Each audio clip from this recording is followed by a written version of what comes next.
So Benicula was very upset that I read the last half of the book without you guys. But we have a chance now. I'm at the Detroit Library, and we're going to read as much as we can today because the book starts to get really, really good.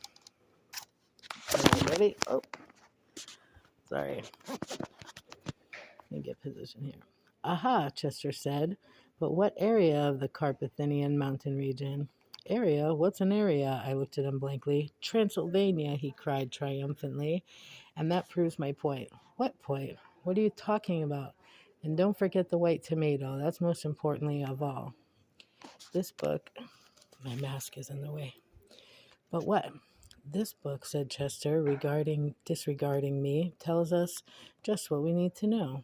What? I practically screamed. What does it tell us? What does this book have to do with Bunigila? What are you talking about? What's going on here? I can't stand it anymore. Chester regarded me coolly. You're really very excitable, Harold. That's not good for your blood pressure. I put my paws around his throat. Tell me, I said in a low, threatening voice, or I'll squeeze you until you pop.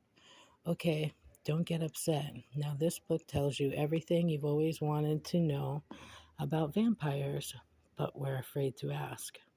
Personally, I had never wanted to know anything about vampires, but at the moment, I was afraid to tell that to Chester.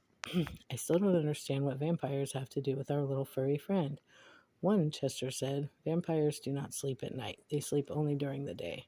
The same holds true for this rabbit. 2 vampires can get in and out of locked rooms. Bunnicula gets in and out of his locked cage. This is beginning to interest me. Don't say something about the refrigerator. That's right. He got the refrigerator door open all by himself. 3, vampires have long pointed teeth. They're called fangs. Well, don't we have fangs? No, we have canines. That's different. What's different about it? Fangs are more pointed, and vampires use them to bite people on the neck. Yick. Who would want to do that? Vampires would. That's who. Wait a minute. I saw Mrs. Monroe bite Mr. Monroe on the neck once. Does that mean she's a vampire? Boy, you are dumb. She's not a vampire. She's a lawyer. She bites necks. I don't think that's quite the same thing. Now, Bunnicula does not bite people on the neck, at least not so far. But he does bite vegetables. On the neck, I asked? Vegetables don't have necks, Harold. Vegetables are like that. It's like dogs. Dogs don't have brains. Dogs are like that. Oh, yeah, I said, of course, he bites vegetables. All rabbits bite vegetables. He bites them, Harold. He does not eat them. The tomato was all white. What does that mean? It means that he paints vegetables, I ventured. It means he bites vegetables to make a hole in them, and then he sucks out all the juices. But what about the lettuce and the carrots that Toby's been feeding him in his cage? Aha, what indeed, Chester said.